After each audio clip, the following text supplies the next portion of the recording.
Previously on Rome, rise and fall of an empire. Rome's defeat by the Germanic tribes in 9 AD shatters the illusion of Roman moral superiority.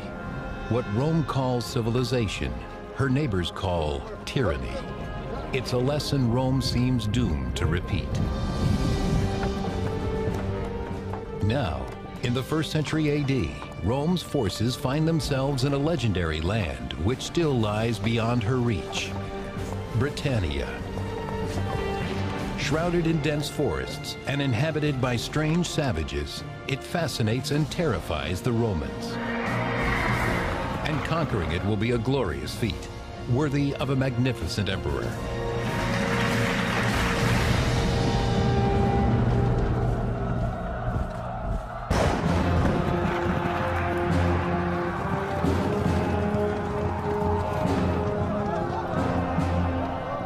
For 6 centuries, the Roman Empire bends the ancient world to its will. By the 4th decade AD, it stretches from the sands of Arabia to the rocky coast of the North Sea. In every corner, it seduces its enemies with trade and luxury, all backed by the iron fist of the most disciplined army ever known to man. The Romans like to think of themselves as bringing civilization to other places. They were proud of the fact that they were governing well. They believed that Jupiter gave them this power. Governing is their real strength. Romans believe that this godly power is vested in the emperor, but not all emperors are divine. In 41 AD, the excesses of Emperor Caligula shake Rome to its core. Caligula was a spoiled brat. He may also have had mental illness. We hear the stories about his naming his horse Consul, for example. He builds bridges just so he can ride his chariot across them. I mean, he does these bizarre things and just to have power, to show that he has power.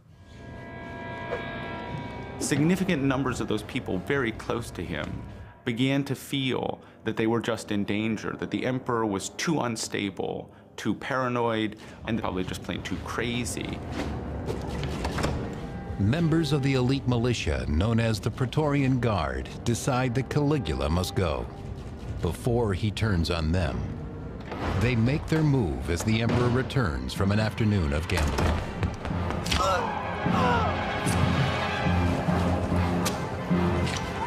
First-century biographer Suetonius. Caligula lay writhing on the ground. "I am still alive," he shouted. But word went round, "Strike again," and he succumbed to 30 further wounds. It was a really crucial moment that revealed the military underpinnings of an emperor's power for the first time in a very raw and obvious fashion. The Praetorians will choose their own man as the new emperor. Behind a curtain, they find their candidate cowering, Caligula's uncle, Claudius. Here is someone who will be easy to control, a puppet to be manipulated. He drooled, he stammered, he twitched. Perhaps the only reason he survived was simply because nobody took him seriously. Nobody saw him as a possible candidate. Confident in their choice, the Guard proclaims Claudius leader of the greatest empire on earth. The senior members of his household when he was growing up had chosen not to give him significant administrative or military experience. Almost all other young men in the imperial house were thrust very rapidly into public positions. None of this happened to Claudius. Emperor Claudius has a lot to prove to his subjects who think he's incompetent. And to the Praetorians who have made him emperor, he owes a great debt. One event will serve both needs, a war. Honor and booty for the soldiers, prestige and dignity for the victorious emperor. An active conquest of some area, an active military adventure, will always be preferred economically for the Roman soldier. Psychologically, soldiers don't want to be inactive. Psychologically, they want to go out and fight their best. The more spectacular the conquest, the better. but where to go. Emperor Claudius's answer is as daring as it is unexpected. Britannia, the fierce and remote island that defeated Julius Caesar nearly 100 years earlier. The man who tames it will be greater than Caesar himself.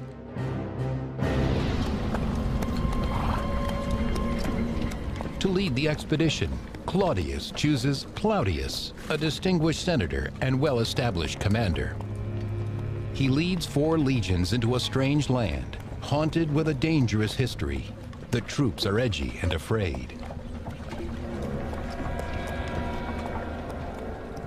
This kind of fear of the unknown, I think, cannot be minimalized in this type of an engagement. There was this real fear that maybe some first century weapon of mass destruction was going to be on the other side of the channel. Dark rumors fly about the fearsome magic of the Druids, the priests of Britannia's pervasive and secretive religion. Classical sage Pliny the Elder. Britannia is fascinated by magic.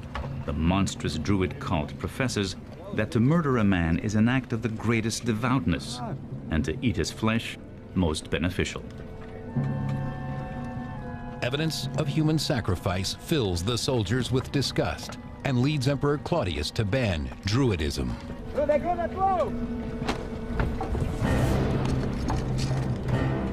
For any religious cult to be suppressed, they had to be doing things that the Romans didn't like. One of those things would be human sacrifice, which the Druids are accused of doing, and they may well have been involved in. Another thing would be being some kind of a political or socially destabilizing force. Politics and magic, a deadly combination. Cautiously, the Romans marched from their beachhead at Rutupiae, present-day Richborough, towards the Thames, the river which borders the extensive lands of the powerful Cativolani tribe. Steeped in Druidic mysteries, Caradicus, prince of the Cativolani people, wears no armor. He relies instead on the strong magic of his war paint. It apparently took a lot of education for Druids to be able to master these things, maybe up to 20 years of learning to pick up the various texts, the poems, the chants, the words of prayer, the magic. The Druid priests are ringleaders of rebellion against the Romans. They pass freely from one tribe to the next, spreading intelligence of the enemy and gathering new recruits. Druids are not only middlemen between the people and the gods, but as judges, as leaders, they were individuals to be reckoned with. In virtually every area of Celtic society, the Druids have a stake, have power.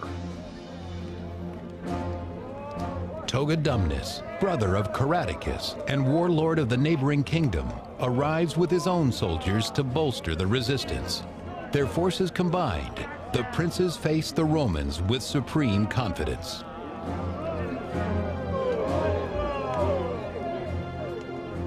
The British hadn't been conquered the last time the Romans had come over. And of course, they were fighting on their home turf and knew the territory, and they had had some experience of observing the Romans in action. So for all these reasons, they may have felt some confidence in being able to destroy the Roman forces when they arrived. Wales had the harshest of terrain, and it also had the fewest people. But there were people who were more warlike than some of the others.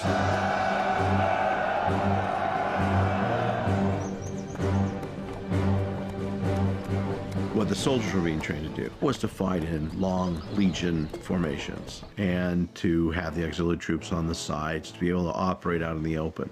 And this worked. It worked in North Africa, it worked in the Middle East, it worked in Gaul.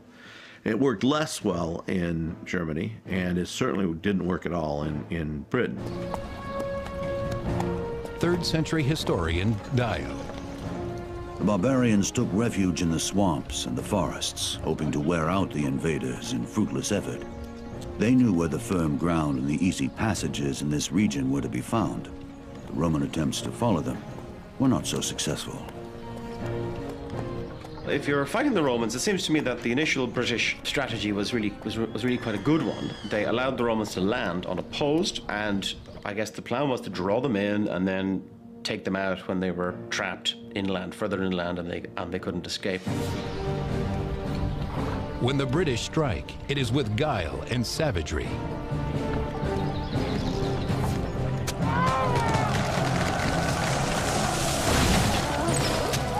The disciplined Roman soldiers is well known and well documented. The fact that Roman soldiers can stay disciplined even in the midst of the worst battles is remarkable, and certainly denotes a military skill of leadership and of training that establishes the Roman soldier as the finest soldier on earth at that time, perhaps in all of history. In one skirmish after another, Claudius suffers humiliating defeats, but he remains undaunted. The Roman army, above all, was patient. There's no question the decisive victory here. This was going to be a campaign, and the campaign was going to take long. After all, where did the Romans have to go?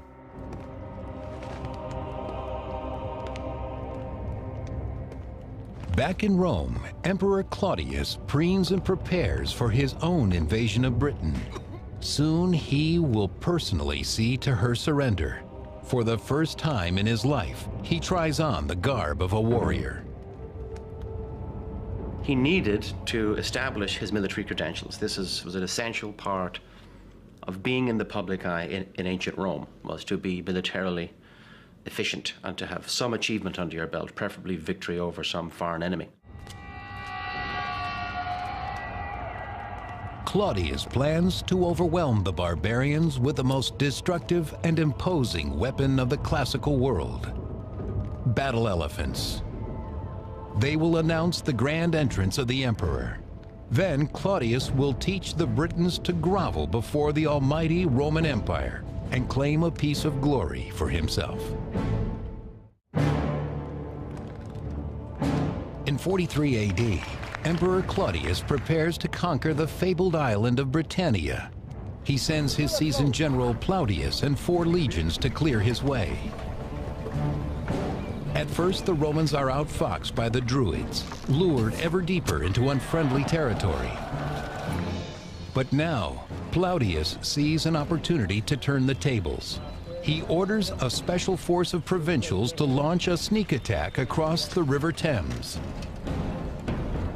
The Roman army was composed of more or less 2 kinds of soldiers: those whom they called legionaries, who were Roman citizens, and those whom they called auxiliaries, who were recruited from subject populations. So Plautius has these auxiliaries swim across the Thames, not because the Roman soldiers couldn't have swum across the Thames. It's just, if it's more dangerous, if there's the potential of losing a large number of regular troops, why not let the auxiliaries do it? Like all Druids, the warlords Caradicus and Togodumnus hold water sacred, believing the mighty river protects them from their enemies. Not burdened by this belief, the Roman auxiliaries cross silently and unseen. They proved to be very good at discerning what types of armies they were facing, how unified those types of armies they were facing, what their arms and armor were. So they operated as scouts and seemed to understand a little bit better who they were encountering and what the numbers were. Having learned what they need to, the auxiliaries kill the barbarian horses, cutting off any possibility of a fast retreat.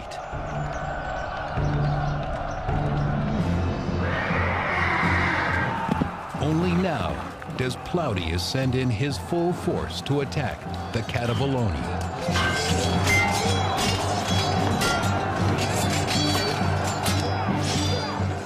The troops are fighting out hand to hand. It does become a big melee where you're just trying to use brute force to overwhelm the enemy, to scare them, to frighten them, to force them away, and then pursue them. But on the second day, the advantage tilts towards the Romans. The Roman army would emerge hale and healthy at the end of a day and able to fight again, where the other side was reeling from the psychological, emotional, and otherwise effects of the devastation the Romans wreaked on them.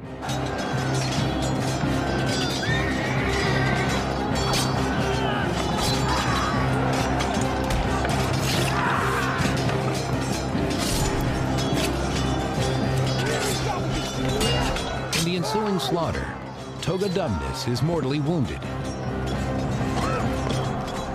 Stricken, the survivors vanish into the swamps.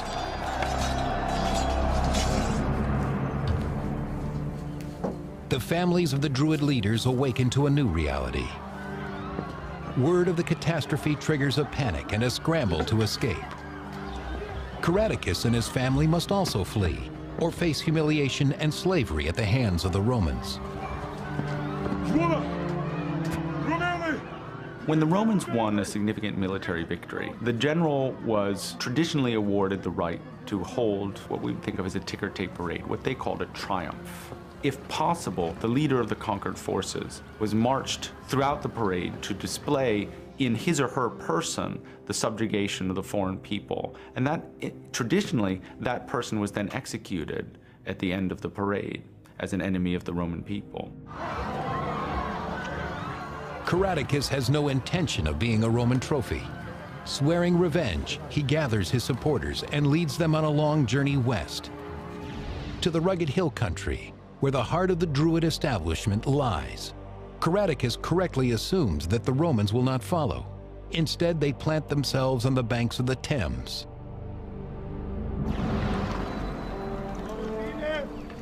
Third-century historian Dio. Because of the troubles he had encountered on the Thames, Plautius became afraid. Instead of advancing any further, he proceeded to guard what he had already won and sent for Claudius. But is it really fear that stops Plautius, or politics? I doubt a man of experience and ability of Plautius would have been daunted too much by a river like the Thames. It seems more likely to me that he was given orders that at a suitable point, once a certain beachhead had been established, once there was a certain hinterland that the Romans could operate in, that the emperor be summoned, that he should show up in person to establish that military credibility which he so badly needed. Emperor Claudius attempts to sail to Britannia. His ship is nearly lost off the Spanish coast, and he must march instead through Gaul to Gosoriacum, present-day Boulogne, before finally crossing the Channel. It is late in the campaigning season by the time he arrives.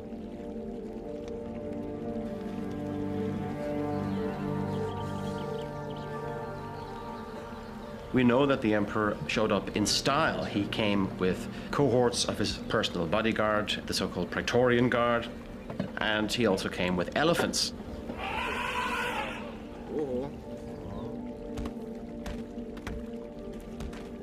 Which is something, obviously, it's not an animal native to Britain or anywhere Western Europe, so by showing up with elephants, he was really announcing his presence. And then he supervised, probably from a safe distance in the rear, the capture of various towns and cities.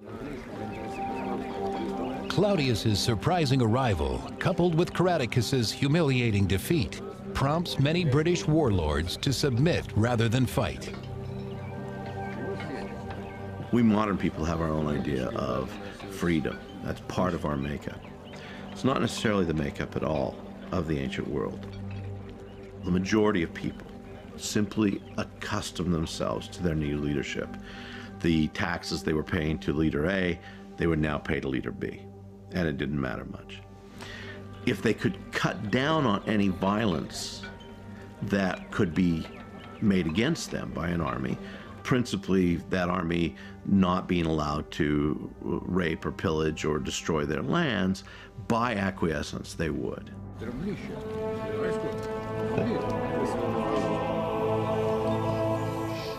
To resist the Romans or collaborate. In the northern kingdom of Brigantes, the decision looms like an ominous shadow. The choice will be made by their powerful queen, Cartimandua. The British were willing to stand up behind women who must have been very powerful personalities who must have had powerful menfolk that they were attached to, I think, who established their status. And then they must have been able to, by dint of force of personality, charisma and so forth, rally their people behind them. The Queen's husband Venusius has no doubt about which way the Briganti should go. He opposes the Romans with all his heart.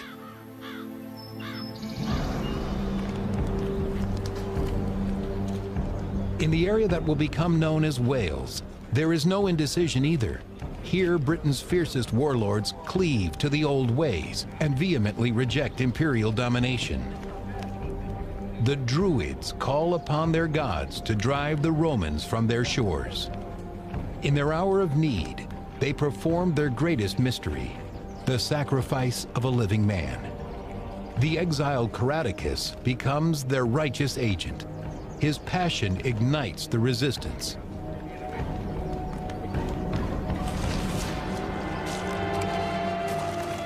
He was able to combine some of these very disparate tribes of people into an anti-Roman stance by creating a common enemy.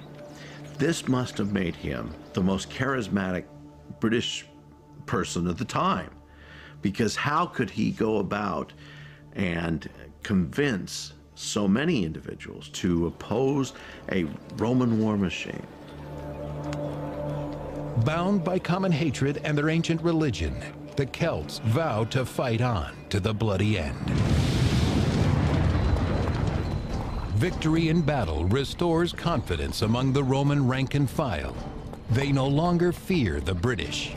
Little do they know that the worst is yet to come.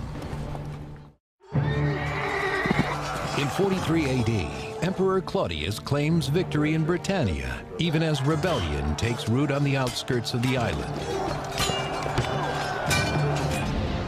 He establishes a Roman province with its capital at Camalodunum, present-day Colchester, where he receives allegiance from a dozen kingdoms. The support of these new allies against the rebels provides a buffer to the fledgling province.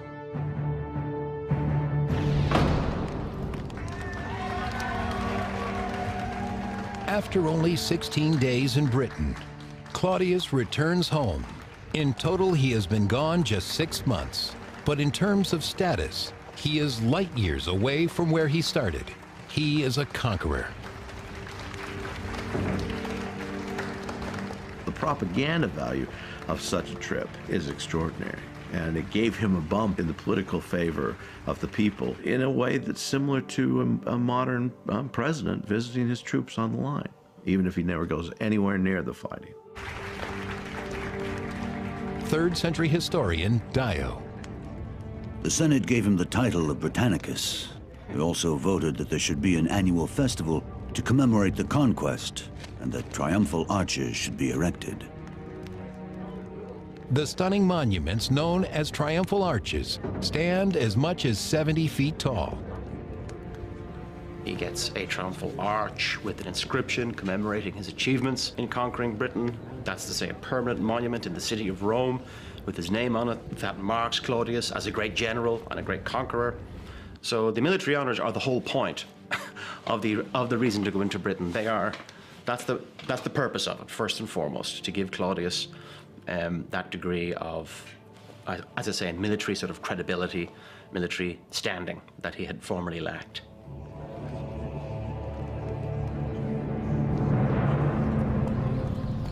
To Plautius, whom the emperor leaves behind as governor of Britannia, the celebration must seem premature. Anytime the Romans step outside their zone of safety, they become targets of well-orchestrated guerrilla attacks, inspired by Caradicus, the rebel leader.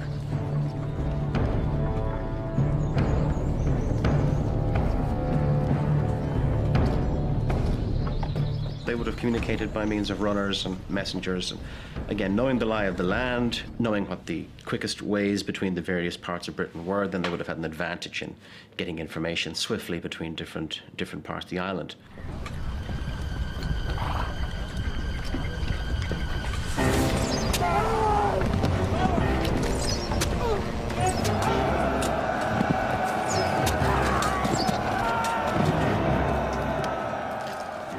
greatest ambushes in history have come from simple logs being rolled down or stones being rolled down onto soldiers below from the mountain above.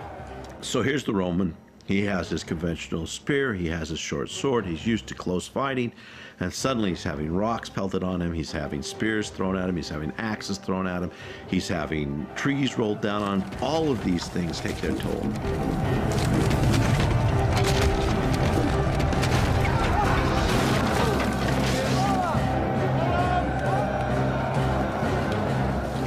The British succeeded in outfoxing the Romans because they knew the terrain, and that local generals, that is British generals, inspired their troops by giving speeches in which they exhorted them to fight off the invaders who wanted to enslave them, that these were foreigners seeking to conquer them.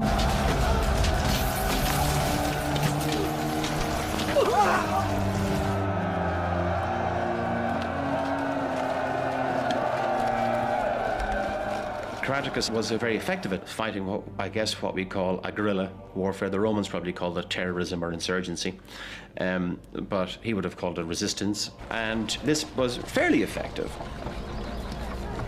Too often the rebels melt away into the forests after an attack. Plautius must crush the resistance or watch it destroy his new province.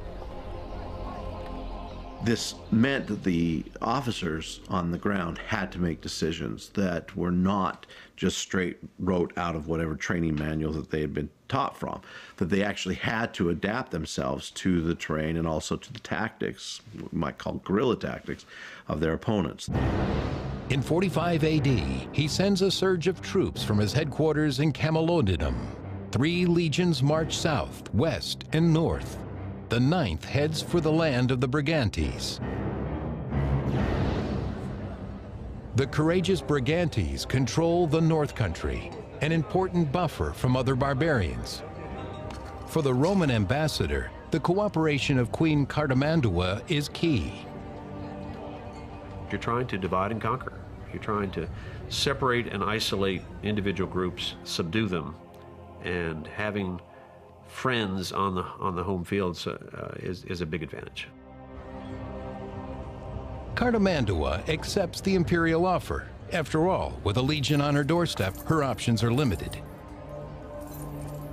What good are you doing for your people if the choice is not between freedom and conquest, but between collaboration or destruction? For somebody like Cartimandua, collaborating with Rome allowed her to remain in a position of authority and to risk a great deal less, perhaps personally, than she might have if she'd tried to fight. Venutius, the queen's consort, vehemently opposes her decision, and he is not alone. It's to the Romans' advantage to have these arrangements. Now, the problem, of course, is that sometimes, as with Cartimandua, you get a split internally where her husband turns against her. Venutius chafes on his short leash, but for now, he suffers the queen's will.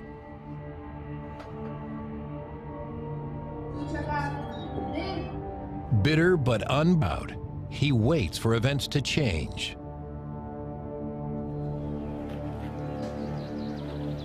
The Romans roll across the country, subduing one village after another. The main thing for the Roman governor, particularly in a province that has just been established, is maintaining stability. He has to try to make links with the local community. So any kinds of Romanization, making local people feel comfortable with the Romans there, is to their advantage. For those who cooperate, the Roman hand is gentle. For those who resist, the vengeance is swift. Soldiers hunt down insurgents and teach them imperial justice at the point of a spear. Every corner turns up troublemakers.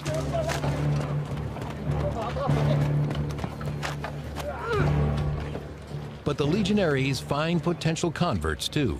Slowly but surely, they expand Rome's domain, winning hearts and minds as they go.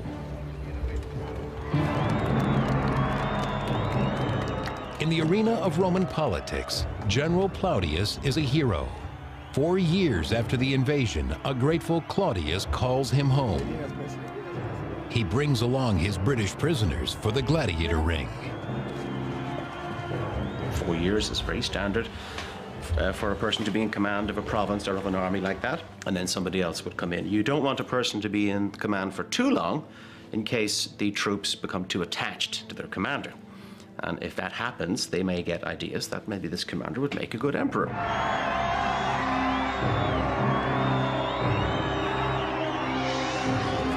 3rd century historian Dio. In the gladiatorial combats, many persons took part, including the British captives. Claudius used up ever so many men in this part of the spectacle and took pride in the fact.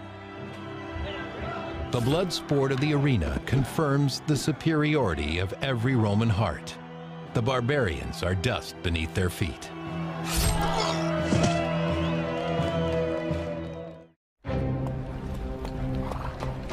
In 47 AD, the Romans claim much of the southern part of Britain. Some leaders, like Queen Cartimandua of the Brigantes, come into the imperial fold voluntarily. But many choose to fight, like the rebel prince Caradicus. The work of pacifying a population to the point where Roman armies could be removed from a province was an arduous process. The Romans must have taken a very long-term view to the process of annexation and conquest. They must when facing a charismatic opponent like Caradicus. Caradicus may have had the most significant of these rebellions. He seems to have been able to combine most of the British people, and they have successes. The Romanized villages reel under Caradicus's audacious attacks. His surprising string of victories makes him first among British chieftains. All look to him to push the invaders from their shores. In November, when he learns that a new Roman governor is assigned to Britannia, Caradicus launches his most virulent assault yet. The new governor, Scapula, receives a bloody welcome to his province. But things do not go as Caradicus predicts. The Roman troops never waver.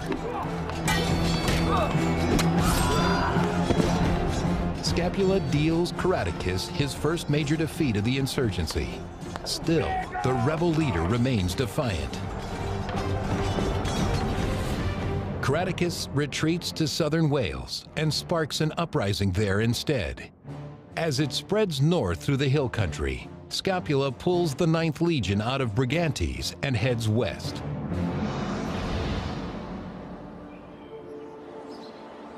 All he finds are women and children.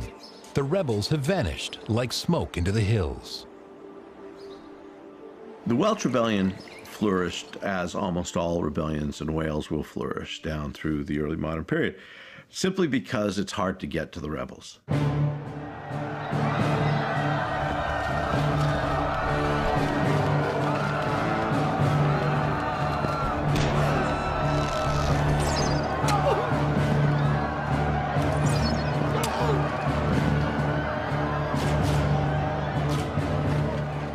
Now they have to go into the mountains and the woods and the islands and find where these rebels are and then take them out. It's actually not unlike the situation that American soldiers found themselves in popular histories of Vietnam, where the Americans found themselves fighting in jungle terrain, where the quality of their training elsewhere didn't prepare them for the ability of the enemy to melt into the background. Scapula's solution is to obliterate their hiding places. He destroys every rebel village and presses forward. But behind him, treachery strikes, threatening a second rebellion.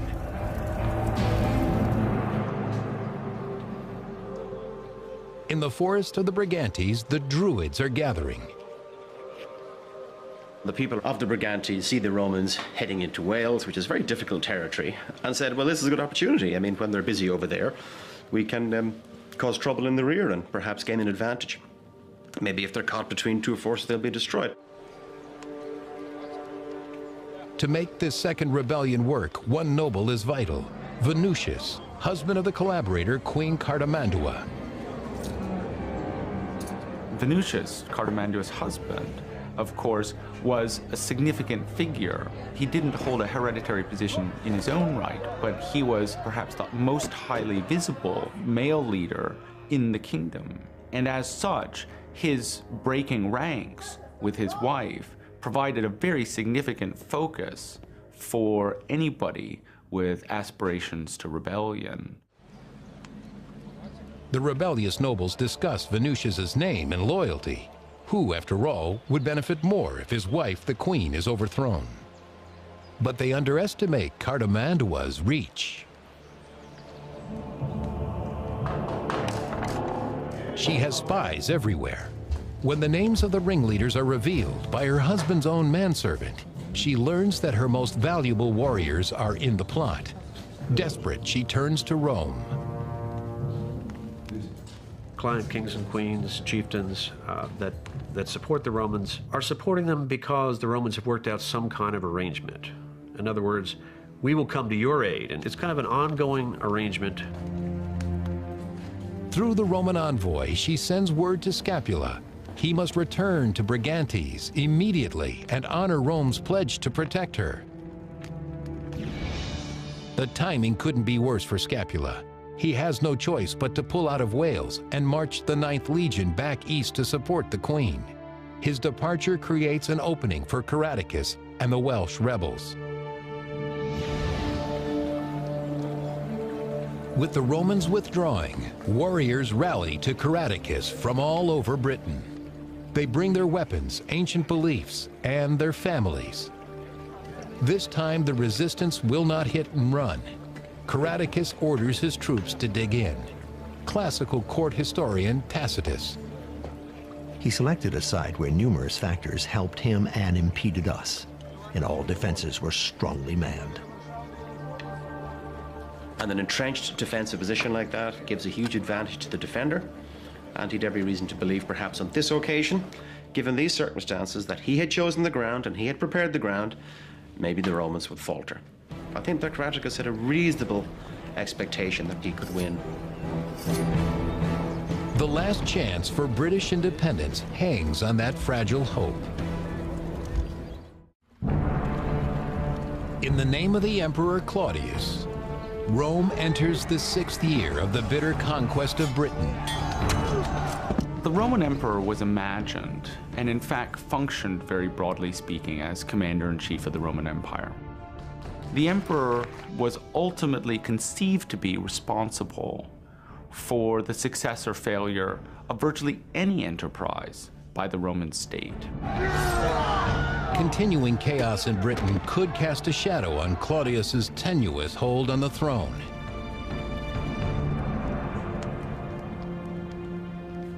Cartimandua, Rome's client queen in the north, demands that the empire defend her against her rebellious subjects. She and her followers barricade themselves in her stronghold, waiting for Roman General Scapula to rescue her. In short order, Scapula crushes her rebellious subjects and brings her the head of its leader. The royal consort Venusius is outraged. His sympathy for the resistance grows stronger.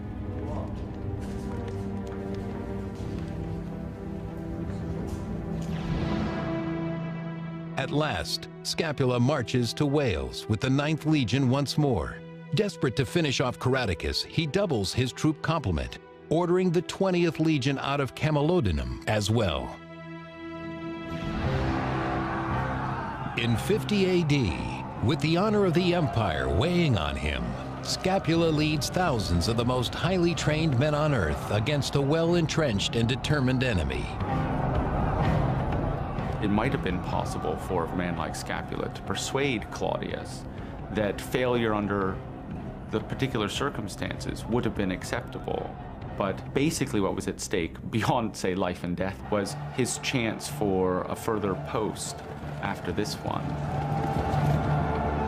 Failure is not an option, but victory will not be easy.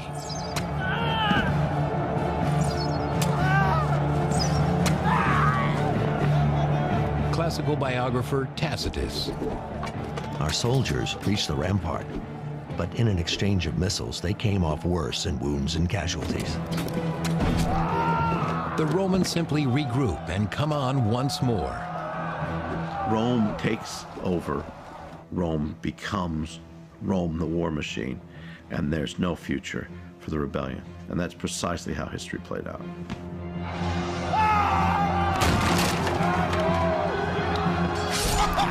So they really wanted to get to grips with the Britons and finally end this thing.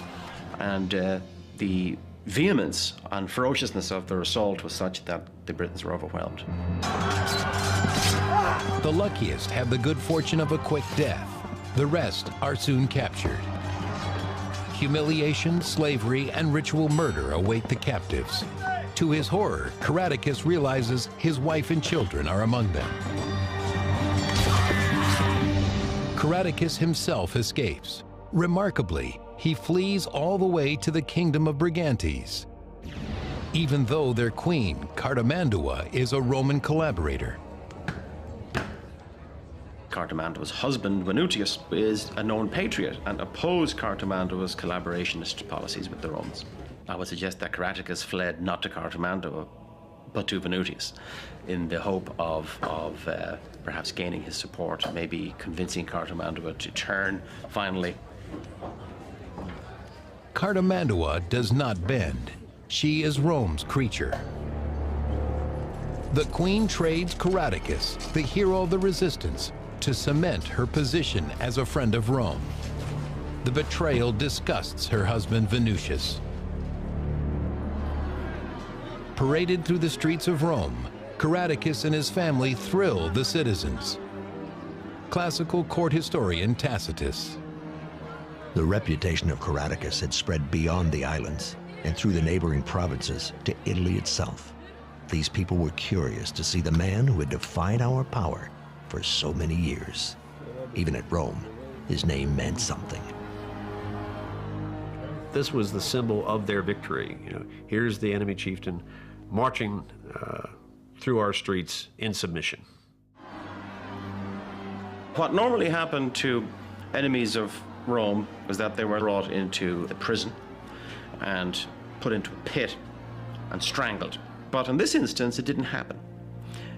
Instead, Caratacus was led to Claudius sitting on a large raised sort of a tribunal or dais, and he gave a stirring speech. And if we believe Tacitus, the speech was about the need to resist domination, and that if he allows Caratacus to live, that he would be a living symbol of Claudius's clemency. To bestow mercy implies superiority, and above all else, that is how Romans see themselves, as superior.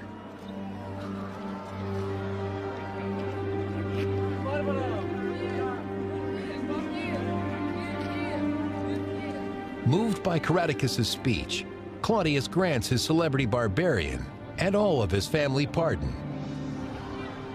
He was probably retired to a villa somewhere in the neighborhood of Rome, where he would have lived out his life in relative comfort, but of course lacking freedom. A golden cage. The assimilation of Caratacus is at last complete. The Romanization of Britain is not so smooth. Within a decade, the rebels rise again, this time with Venutius at their head. Even a century later, the northern border remains untamable. It never becomes fully Romanized. It's just too far away. And the Romans will eventually, of course, have to build Hadrian's Wall to keep out invaders from the north. It's going to be difficult to hold, and finally they'll abandon it. And frankly, there isn't a lot left of Roman rule in Britain. Conquered to shore up an emperor's reputation, the island drains men and resources for centuries. And when Rome falls at last, Britain will be the first to revert to its barbarian state. Next on Rome, rise and fall of an empire. As the empire ascends to its zenith, its rulers forsake the greater good to chase personal glory. Trajan finds gold in the Transylvanian hills, but ultimately meets wretched defeat.